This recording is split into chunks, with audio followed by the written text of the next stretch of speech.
도덕경 원문 읽기 18장입니다. 18장은 굉장히 짧지요. 그러나 굉장히 중요합니다. 뭐 도덕경이 모든 장들이 중요합니다만은 특히 이제 17장과 연관이 되는데 17장은 이제 천지도가 인지도로 전락하는 그런 것을 보여주죠. 어떤 꼴불견의 모습이죠. 이것을 18장에서는 같은 프레임을 가지고 인지도에서 말하는 구체적인 덕목들을 끌어내어서 그 어리석음을 말하고 있어요. 그러니까 이 프레임이 계속 연결이 됩니다. 어떤 인지도의 어리석음을 이렇게 이제 이런 프레임으로 말하고 있다. 염두에 두시고 읽어보겠습니다. 대도폐유인의. 그래서 큰 도가 없어지니 인의가 있고 인과 의가 있고 이렇게 하겠습니다. 대도는 물론 천지도죠. 노자에도 천지도는 신입니다. 알 수 없는 분. 뒤에 이렇게 꺼멓게 되어 있는 거는 신을 가리키는 거예요. 이 성인은 신을 사랑하고 따른다. 그게 천지도예요. 이것이 없어지면 인지도가 되겠죠. 처음에 인과 의라는 것이 생긴다 이런 얘기입니다. 인의라고 하는 것은 뭐 상당히 뭐 좋은 느낌이 들지요. 그런데 이거는 거래예요. 강자와 약자의 거래다 이런 얘기입니다. 인이라고 하는 것은 강자가 약자에게 너그럽게 베푸는 것이요. 의라는 것은 약자가 그 인에 대해서 보답하는 것입니다. 이 세상은 3장에서 말했죠. 왕을 정점으로 해서 최고 권력자, 권력계급, 지식계급, 유산계급, 노동계급 이렇게 계급으로 이루어져 있죠. 그래서 서로 위로 올라가고 다투는 것입니다. 그런데 이것이 상당히 혼란스럽죠. 그런데 이 혼란을 조금 가라앉히기 위해서는 이 인의가 필요한 것입니다. 그래서 윗사람이 되면은 아래에게 좀 너그럽게 대해라.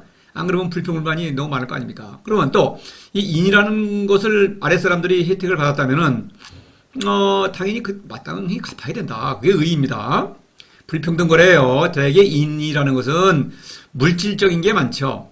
그러면 너그럽게 이제 베풀어준다 이렇게 됩니다. 그러면은 그 물질이라는 게 뭡니까? 권력이 많으니까 밑에서 착취한 거죠. 뺏은 겁니다. 그 몫이 많으니까 조금 주면은 의라고 하는 것은 어떤 자신의 그 모든 것을 바쳐야 되는 것입니다. 목숨까지도 바치죠. 그게 의예요. 그래서 이 불평등 거래죠. 그것으로 이 세상이 이루어지고 있는 것입니다.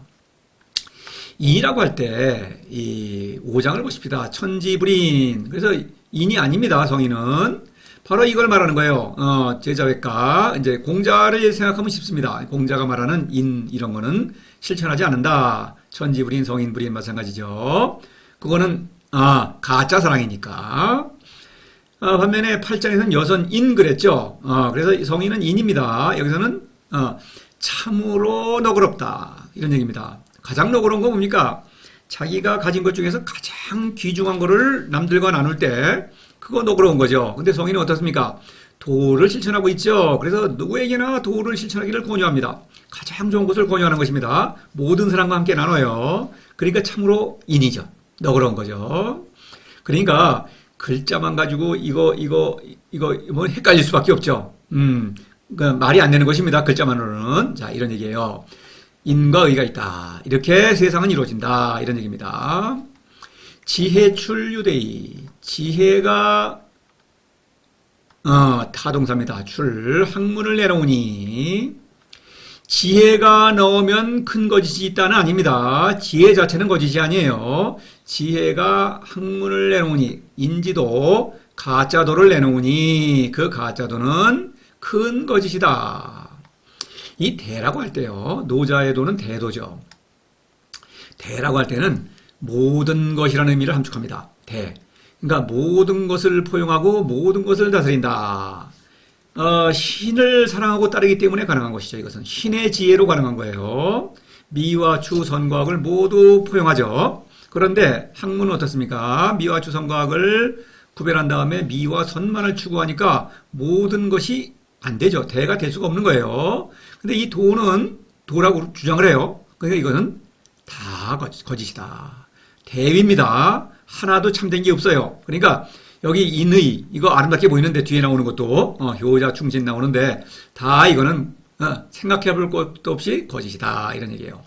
지혜라는 것은 거짓이 아닙니다. 지혜는, 이 노자는 지와 해를 분명히 구별하고 있는 거예요. 지는, 어떤 이성적 지혜, 해는 경험적 지혜. 둘 다 지혜라고 이렇게 이렇게 편의상 말하는데 그런 거예요.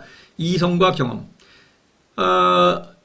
인문과학과 사회과학. 이렇게 말할 수가 있어요. 그렇죠? 이상과 현실. 이렇게 말할 수 있는 겁니다. 그 지혜죠, 각각. 그런 지혜를 가지고, 이런 지혜를 가지고, 도를 안다고 주장하는 경우에는, 인생의 길을 안다고 주장하는 경우에는, 그거는 도가 아니다. 이런 얘기예요. 도는, 이 성인은 이 지혜의 한계를 알고, 지혜로는 도를 알 수 없다는 걸 알고 틀렸다는 걸 알기 때문에 지혜를 뛰어넘는 알 수 없는 존재, 신, 알 수 없는 분이죠. 그 신을 사랑하는 것입니다. 지혜는 자신의 한계를 알 수 있는 능력도 있어요. 지혜는 매우 뛰어난 능력이죠, 이것은. 그래서 사람은 지혜가 있기 때문에 성인은 그러한 지혜를 잘 발휘해서 신을 사랑하는 것입니다. 그런데 지혜만을 고집해서 도를 안다고 주장하는 경우에는 그 지혜는 가짜도가 된다. 이런 얘기입니다. 이 지혜라는 것은 이래요. 3장에서 이 어떤 계급 구조로 되어 있죠. 천하는 왕과 권력계급, 지식계급, 그 다음에 유산계급, 그 다음에 노동계급 이렇게 되겠죠. 그런데 이 인지도를 연구하고 가르치고 또 왕에게 인지도를 이렇게 권유하는 왕을 보필하는 인지도를 가지고 그런 사람들은 지식계급이죠. 지식계급은 지혜를 자랑합니다. 우리는 지혜가 없다 이렇게 주장하는 것입니다. 이 사람들이 도를 만들어서 이렇게 이 세상을 이렇게 잘 다스리려고 하는 거예요. 그래서 그 지식계급이 지혜를 가지고 도를 만드는데 학문이란 도죠. 그거는 몽땅 틀리다. 참된 것이 하나도 없다. 이런 얘기입니다. 자, 그 다음에 육친불화유 여자. 육친이 불화하니 효와 자가 있고. 육친은 혈연관계를 말해요. 가족을 말합니다. 육이라고 하는 거는 이제 부모, 형제, 처자 이걸 이제 육친이라고 그런다요. 여하튼 간에 혈연을 말하는 거예요. 가족입니다. 가족 사이에는 뭐 따로 누가 말하지 않아도 화목하죠. 본능적으로 그렇죠. 짐승들도 그렇죠. 가족끼리는 화목합니다. 부부가 따로 협심해가지고 새끼들을 키우고 새끼들은 뭐 좀 다투기도 하죠. 그러다가 좀 서로 어우러지고 놀고 그러죠. 물론 때가 되면은 서로 이제 의가 끊어져서 이렇게 헤어지죠. 흩어지죠. 그런데 같이 살 동안에는 화목합니다. 그런데 사람은 불하다. 왜냐? 사사로움이기 때문에. 이런 계급 구조 안에서 활동하게 되면은 사람은 거짓자가 활동하니까 육친 사이도 서로 싸우는 것입니다. 그래서 부모 자식 간에도 싸우죠. 정말로 싸우고 권력이라는 아주 큰 어떤 그 몫이 있을 때는 또 재산이 많을 때는 그럴 때는 부자 간에 부모 자식이 싸우지 않습니까? 재판도 하고 뭐 심지어는 죽이기까지 하죠. 역사상에 그런 일이 많이 있죠.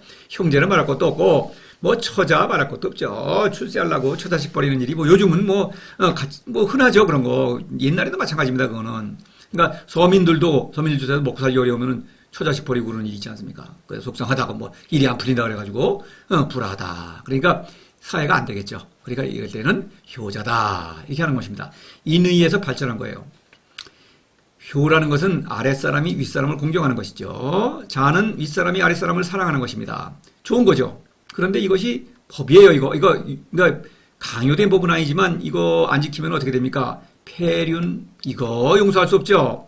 법에서도 폐륜 범죄는 더 가중 처벌을 하죠. 지금도 존속 어떤에 대한 범죄는 더 가중 처벌합니다. 먼저 효를 해야 되는 거예요. 이거 안 하면 안 되죠. 근데 자는 그 다음에 윗사람이 하는 거죠. 근데 자는 별로 강조를 안 하죠. 효를 강조하는 것입니다. 어때요? 인의의 경우에는 강자가 먼저 베풀죠. 그 다음에 약자가 갚는 것입니다. 그런데 여기서는 어때요? 약자가 먼저 효를 해야 되는 것입니다. 효를 안 하는 그런 자식은 뭐 자를 할 필요가 없죠.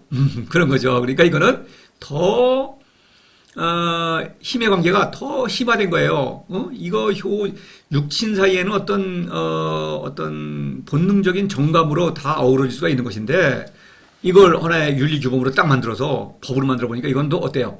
더 불평등해졌죠? 불평등이 심화된 것입니다, 이것은. 그다음에 국가 혼란 유충신. 국가가 혼란하니 유충신, 충신이 있다. 이 혼란의 이 혼이라는 것은 일반적으로 우리가 막 어지럽고 혼란하다, 뒤섞였다 이런 뜻이 아니고 어두울 혼자입니다. 깜깜하다. 빛이 없다. 무슨 얘기냐? 지혜. 이 지혜를 가지고 도를 주장하는 동시에 그런 즉시 어둡다. 이 지혜는 그 도가 아니라는 거죠. 이 지혜는 도를 알 수가 없다는 거예요. 그래서 혼이에요, 혼. 인지도를 가지고 국가를 통치하려고 하니까 어지러울 수밖에 없다. 이런 얘기입니다. 국가는 여기서는 이 권력 국가를 말하는 것입니다. 10장에서 애민치국 할 때는 이 국은 권력 국가가 아니에요. 이것은 성인들의 나라죠. 56장에서 현동이라고 하죠. 그런 나라가 아니고, 이거는 성인들의 나라가 아니고, 이건 일반 우리가 흔히 볼 수 있는 권력 국가는 늘 어지럽다 이런 얘기입니다. 어지럽죠, 과연 지금도 그렇죠. 뭐 서로 미워하고 질투하고 다투고 도둑질도 하고 반란도 일어나고 뭐 전쟁이 일어나고 이러지 않습니까? 그래서 그럴 때에는 충신이 있다. 왕은 이 혼란한 천하를 다스리려니까 어때요? 충신을 이 지혜, 선비들이죠. 선비에서 유능한 지혜가 있는 사람들한테 맡겨가지고 나라를 다스리도록 한다. 아무나 다스릴 수 없죠. 왕에게 충성하는 자들에게 이걸 맡기겠죠. 충신이 아니면 안 됩니다. 반역자를 맡기면 왕위가 곤란해지겠죠. 그래서 충신이 생긴다. 충신은 이 충은 마음심자가 있죠. 원래 충이란 뜻은 나에게 충실한 거죠. 나의 어떤 신념을 지키는 것입니다. 충이라는 게. 그런데 여기서는 왕의 마음을 살피는 것이죠. 왕의 눈치를 본다. 이런 얘기입니다. 신이라는 것은 복종하는 거죠. 왕에게 복종한다. 이 사람은 충신은 지식계급 중에서도 가장 지혜로운 사람이죠. 그 사람이 왕의 눈치를 보고 왕에게 복종한다. 자아를 상실했죠. 그렇게 되는 것입니다. 더 불평등해졌어요. 여기서는 효와 자가 있는데 여기서는 왕이 나에게 뭐를 해주든 말든 나를 미워하든 무조건 왕에게 복종하는 것입니다. 그러니까 불평등이 점점 심해지죠. 더군다나 이 충신은 지혜로운 사람 아닙니까? 자가당착이죠. 자아를 상실하고 왕에게 그냥 무조건 왕에게 내가 복속된 거예요. 근데 왕은 또 어떠냐? 왕이라고 자유롭냐? 그렇지 않습니다. 왕은 이 사람들이 아니면 왕위를 유지할 수가 없죠. 또 뭐 왕을 보필하는 신하들도 있고 또 무슨 많은 하인들이 있죠. 먹고 입고 뭐 볼일 보는 것까지 죄다 누가 도와주지 않으면 이 사람들은 움직일 수도 없어요. 왕도. 왕이나 충신이나 전부 자아 상실한 것 아니냐 이런 얘기죠. 그런 거예요. 그러니까 얼마나 어리석냐. 그렇죠? 인의 효자 충신 갈수록 더 어리석어진다. 더군다나 이 충신은 가장 지혜롭다는 사람들이다. 이런 얘기에 풍자하는 거죠. 이래요. 이렇게 돼 있죠. 유만 가지고 유에 대한 지식을 가지고 미와 선과학을 구별한 다음에 미와 선만을 추구하려고 하니까 인지도라는 그런 엉터리가 나온다. 봐, 얼마나 어리석냐 이런 얘기죠. 그거를 좀 주의해 보시고 그 다음에 대도와 대위, 완전한 진리와 완전한 거짓, 천지도와 인지도 바로 이것입니다. 그러니까 인의 효자 충신만을 가지고 인지도의 어리석음을 아주 분명하게 말해주고 있는 거죠. 과정은 이제 이래요. 어떤 지혜. 인지도가 바로 지식계급이 말하는 거죠. 그러니까 지식계급이 왕에게 도를 제시하는 거죠. 이렇게 다스려야 됩니다. 그래놓고 나서는 우리는 말이에요. 반역심이 있으니까 그렇죠. 이거 이렇게 해야 됩니다. 떠받들면 안 됩니다. 이렇게 스스로 이게 충신이죠. 그 다음에 불견하두자 지식계급은 이렇게 해야 됩니다. 부자들은 이렇게 다스려야 됩니다. 불견가 무지랭이들이 이렇게 해야 됩니다. 그리고 본인은 그렇죠? 본인은 왕에게 완전히 왕의 눈치를 보고 왕에게 복종하고 이렇게 해가지고 자승자박이 됐죠. 지혜롭다는 사람들이 왕의 눈치를 모르는 시대 아닙니까? 그렇죠? 13장에서 총욕 약경 그래서 대가 벌어지는 거죠. 자, 이걸 좀 보십시다. 이 17장에서 태상하지우지 그렇죠? 요거 대도죠, 대도. 없어지니까 기차 친이해지 인의에 해당합니다. 기차 외지 효자입니다. 효자는 공경하는데 두려운 것입니다. 우더른이 권력자예요. 집안으로도 권력자가 되는 것입니다. 왜지? 뭐지? 충신. 이 충신은 왕에게 충성하는데 속으로는 충성하지 않죠. 물론 겁이 나가지고 이렇게 자승자박이 돼버린 뿐이지 왕이 하는 일은 뭡니까? 왕은 사치방탕하고 뭐 짐승 같지 않습니까? 왕은 짐승이라도 상관없어요. 폭군이라도 뭐 누가 말할 왕은 뭐 절대적 권력이 있으니까 그저 왕의 눈치나 보는 것입니다. 속으로는 깔봐요. 깔보기 때문에 틈만 나면 왕에게 뭐 더 속이려고 그러고 쿠데타 일으키려고 그러죠. 왕조가 바뀌지 않습니까? 그래서 충신이 왕조를 바꾸는 거예요.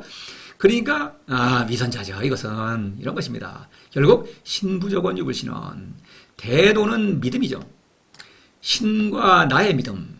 신을 사랑하고 있죠. 신과 서로 사랑하고 믿고 있기 때문에 나도 또한 백성을 믿고 사랑하는 것입니다. 근데 인지도는 어때요? 우상을 믿기 때문에 뭔가 가짜신이죠. 그런 걸 만들어내는 것입니다. 뭐 종교도 있고 어떤 이념 사상 뭐 이런 거 있죠.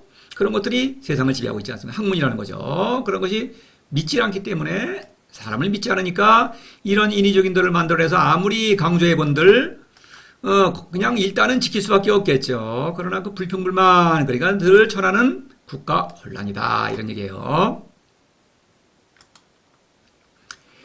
자, 이것을 잘 보셔야겠어요. 그래서 대도패 좀 보십시다. 대도와 대위를 대비하고 있죠. 그 다음에 어떻습니까? 인의, 효자, 충신으로 갈수록 불평등이 점점 심화되죠. 그러니까 천하는 늘 혼란스러울 수밖에 없다. 앞이 깜깜하다.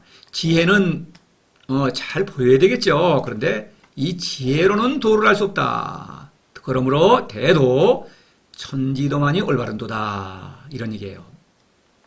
그러니까 여러분에게 제가 또 강조하지 않을 수 없죠. 도를 실천해야만 한다. 신을 사랑하지 않는다면 인생은 그냥 무의미한 것입니다. 전혀 어떤 일을 하더라도 무의미한 것입니다. 오직 신을 사랑해야만 인생의 참된 즐거움을 맛볼 수 있다. 이런 얘기입니다. 사랑하고 믿음이죠. 믿음. 사람들을 믿는 것입니다. 믿고 사랑하는 거예요. 저도 여러분을 비록 도를 실천하는 분들이 아직 나타나지 않는다고 하더라도 제가 그런 소식을 못 들었어요. 그럼에도 불구하고 끊임없이 여러분을 믿고 사랑하기 때문에 이 강의를 계속하고 있는 것입니다. 이상으로 마치겠습니다.